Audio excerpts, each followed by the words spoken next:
Hello, everybody. Hello. Good afternoon.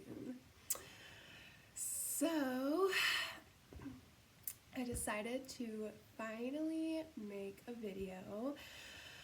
I have probably tried to make this video 5 times, 5 different days, basically saying the same things, and I just never feel like that they're good enough, but we're going to do it today, right now.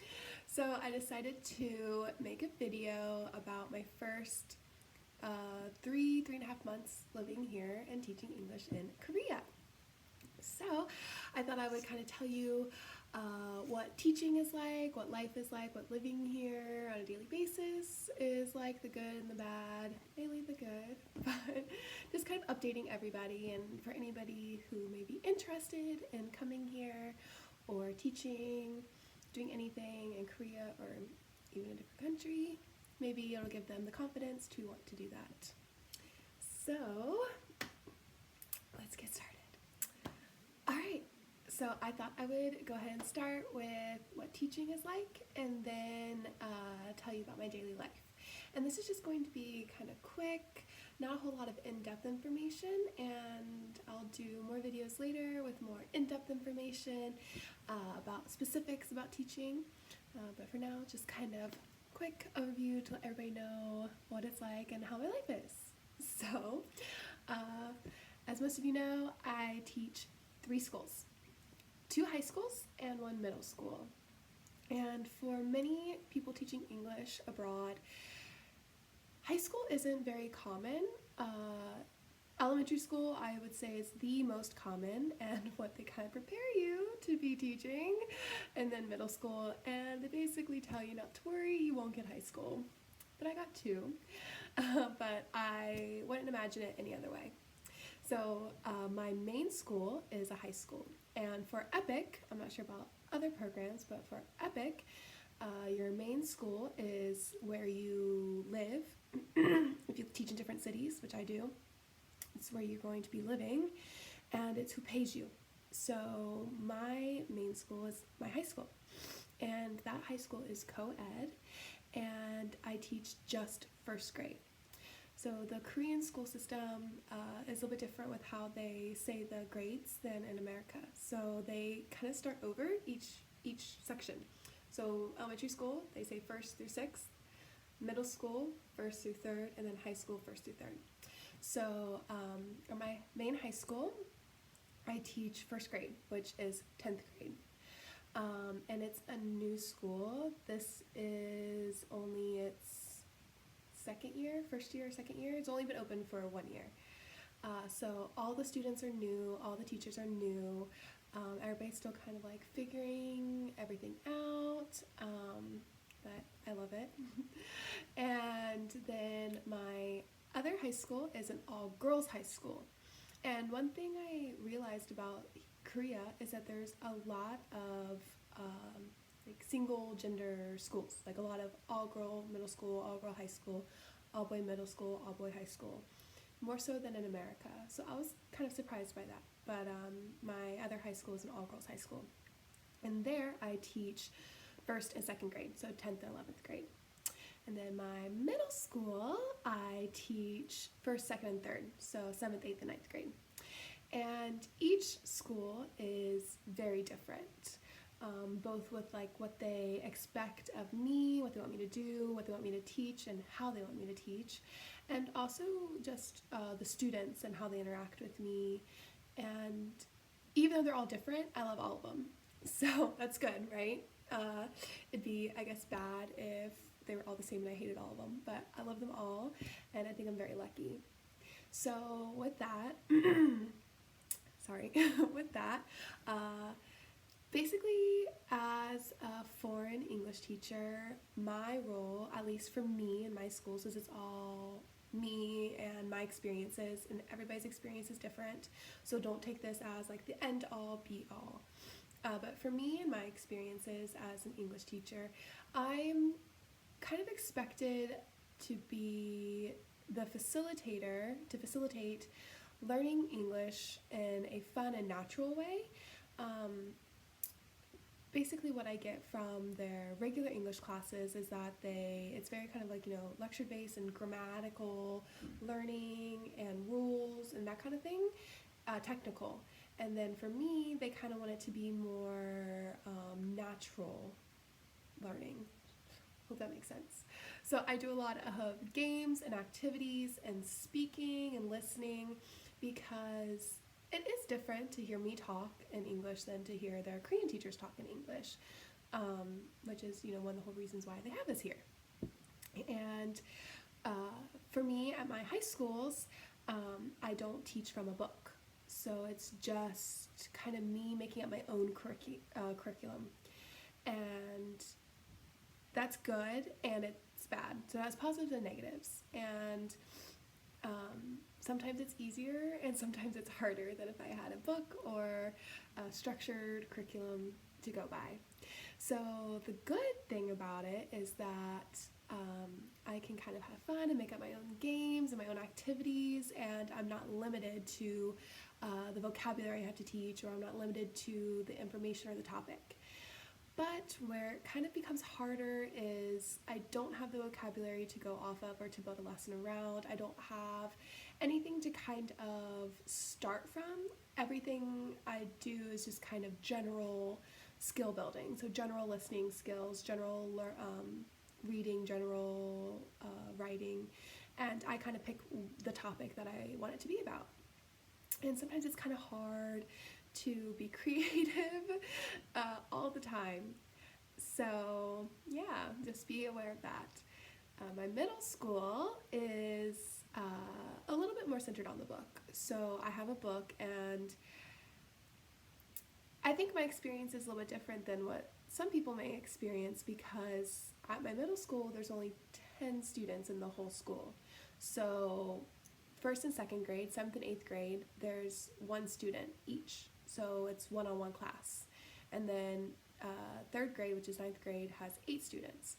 So me teaching middle school may be different than somebody else teaching middle school, because they may have more than 10 students. But for me, it's kind of centered about what the students want and how they want to learn, because we can do that, because it's just me and them. So for 7th grade, she really likes the book. She really likes learning from the book, so a lot of my lessons are based on the book, which makes it easier for me because I don't really have to prepare anything. I just go from the book. 8th grade, she is more away from the book. We do a lot of incorporating in music and movies and pop culture.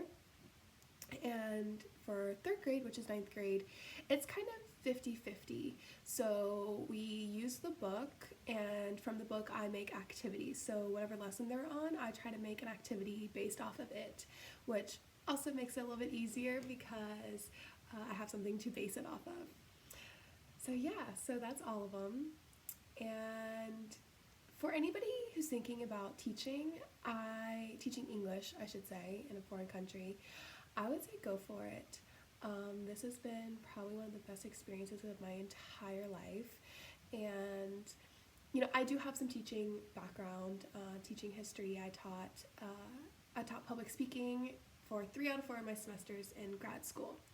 And so that did help me a little bit, and it makes me feel a little bit more confident, especially whenever I first came here. But, teaching college public speaking is a lot different than teaching English as a foreign language to elementary, middle, or high schoolers. It's very, very different, and it's a huge learning process. So even though I had some teaching background, I know some people who had no teaching experience whatsoever. And for both of us, it's both learning, and you can do it. So if this is something you're interested in and you think that you can't do it because you have never taught before, just clear that out of your mind. It's okay. You don't need to have taught before. It's fine. You can do it. They really do a good job of preparing you. You have to take this online course called TEFL, T-E-F-L, and if you've never taught before, that gives you so much information and so much knowledge that makes you feel a lot more prepared than if they just threw you into teaching. So doing that program will help you a lot. And you also have orientation. For EPIK, we had an 8-day orientation, so you also get information and experience from doing that as well. So if you have teaching, great, it'll help give you some confidence and a little bit of a head start. But if you don't have any teaching experience, don't worry about it. You'll be prepared, promise. Okay, so that was teaching, and so now I'll tell you a little bit about living. And sorry, my parents have been sending me things for Christmas, so I have this huge box. Sorry. That's actually what this table came in, right? Yay, Amazon. Thanks, Mom. Thanks, Dad. So, living in Korea. I have been living here for a little over 3 months, and like I said earlier, I love it. I am so happy. I feel like I'm in the right place for me, and I love my city, and I love my schools, and I love the people that I've met. So I think I'm very lucky. But it isn't just limited to me. You know, I met some other English teachers, and they all love where they're living too. So I think that's a good sign, right?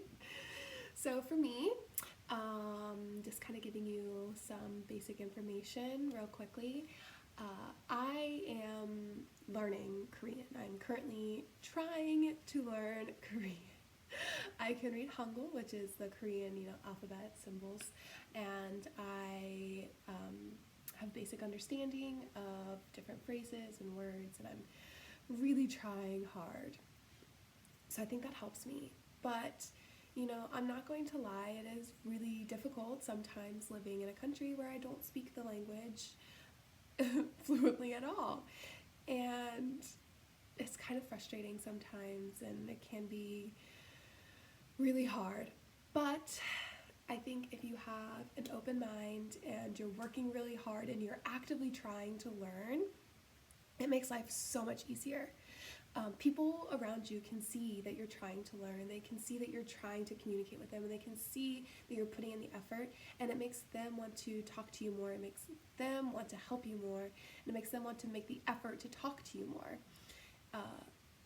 I'm lucky. A lot of people in my city, I think, have at least a little bit of knowledge about English, and so when they try to talk to me in Korean and I'm just not getting it, they can use their little bit of knowledge that they have to communicate with me. But that's very little bit of knowledge, and I think it's important for them to know that I don't expect them to have to know all of, be fluent in English because I'm in their country. I should know their language. So I'm trying, and a lot of people know that. My city is a little bit smaller. It's not a big city. It's more rural, and with that I have a great relationship with people in my city. So I'm pretty sure I'm the only foreigner in my city. If I'm not the only foreigner, there might be 1 or 2 others, and that helps me a lot, not going to lie. I know a lot of people are nervous about living in a rural area, but I think it's great, and it really helps me because people know who I am, and they recognize me, and they're more willing to help me because they know I'm the English teacher here. So they're really friendly and really helpful.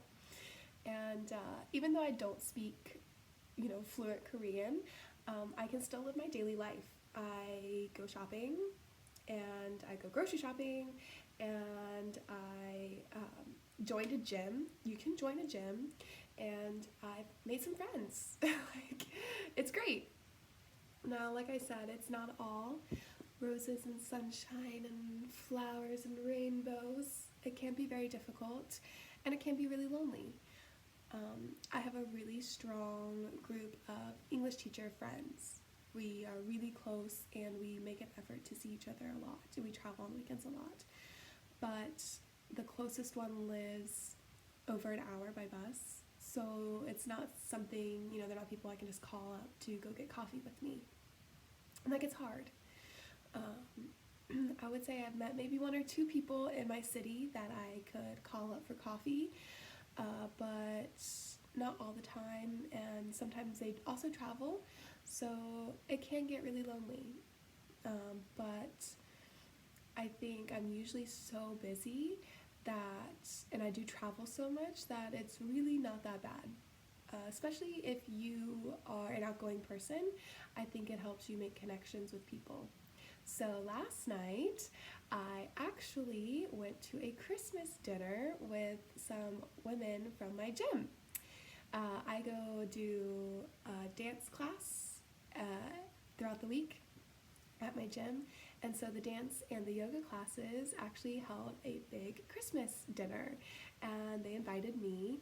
And I mean, I know they invited everybody, but for me, it made me feel really good because even though I don't speak Korean, they came and they talked to me. We used our translation apps, and they invited me, and one of the women told me that she would actually take me, and so she picked me up and she took me and she dropped me back home.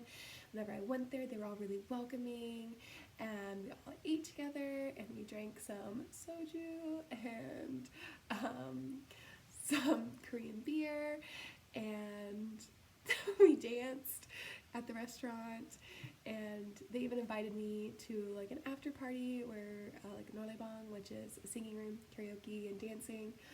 But I was pretty tired, so I came home. But even though very few of them speak much English at all, they still invited me and welcomed me in and just made me feel great. And so I just want to let you know that that's possible for you too. So no matter what, I think if you're willing to put in the effort, the people around you are going to be willing to help you and welcome you as well. So like I said, if you're considering doing this, I would definitely push you as well. So do it. Come to Korea. Just have a great time. Call me. We'll meet for coffee. So that's basically, just a general overview of teaching and living here for me in my first little over 3 months.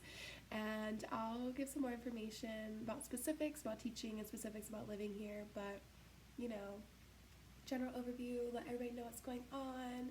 If you have any questions, you can let me know, and I'll be happy to answer them. Like I said, I'll do more specific videos later, but yeah, teaching, great, living, great, love it, thriving.